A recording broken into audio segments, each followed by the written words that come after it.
Home contingencies, what buyers need to know.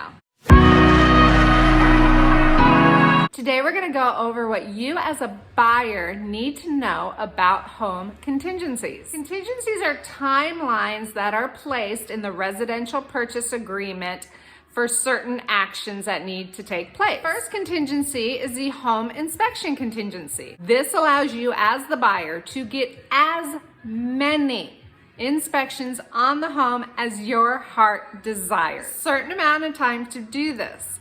It is 17 days if you go with a standard residential purchase agreement, but most people will slim this timeline down in order to have a better offer for the seller.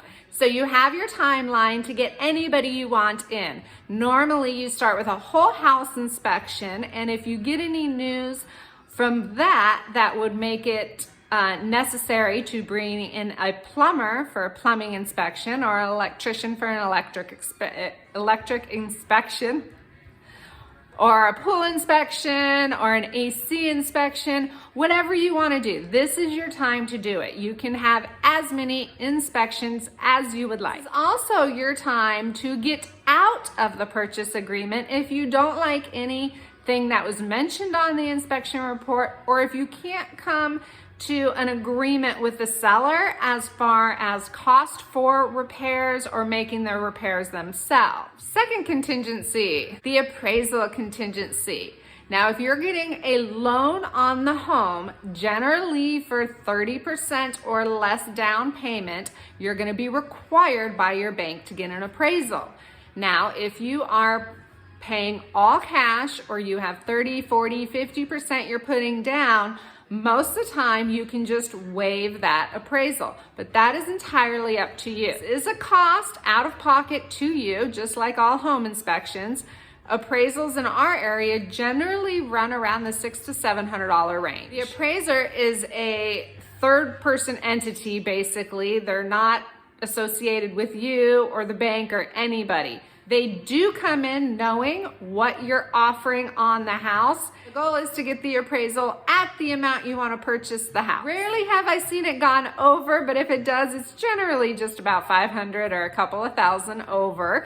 The problems or issues we have is when that appraisal comes up under the price that you have offered to pay for the house. You have already offered your price. So that is the price that needs to stick and that you both agree to on the purchase agreement. If the house does happen to come over value, it doesn't change your purchase price.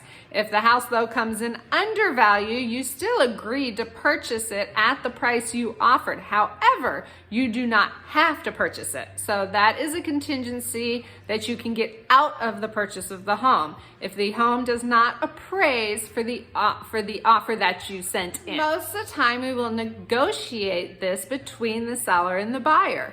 So the seller will either take on the discrepancy, whatever it be, or the buyer will take on the discrepancy, or the seller and the buyer will both decide to split it. So you're good with the home inspection. You got the appraisal you wanted. Third is your loan contingency. And if you pay cash, you're not going to need this contingency.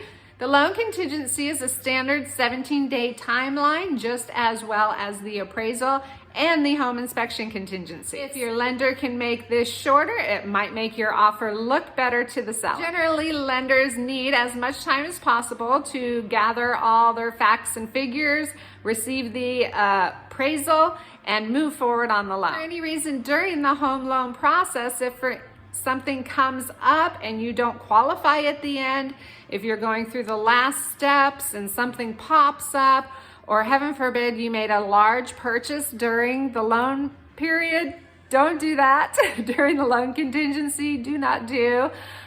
Then if your loan gets rejected, you can get out of purchasing the house through the loan contingency. Now, a couple of things to remember about all these contingencies.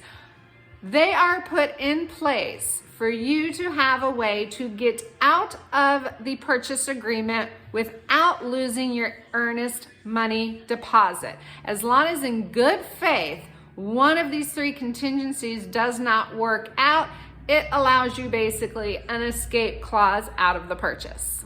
All of these contingencies are standard 17 days. However, they can all be changed, shortened, or lengthened, depend on your needs and what the seller accepts. If you don't sign off on your contingency on the specified contingency date, then they can send out, and by they I mean the listing agent can send out a notice to perform, which gives you an additional 2 days to sign off on the contingency. So these contingencies are put in place to help you and look out for you and to make sure that you are purchasing the house as you would like to purchase it, and that you qualify for it, and that you're happy with it, and you're not going to have buyer's remorse. If you have any questions about this or purchasing a home, please feel free to reach out. I'm always glad to help, and good luck out there.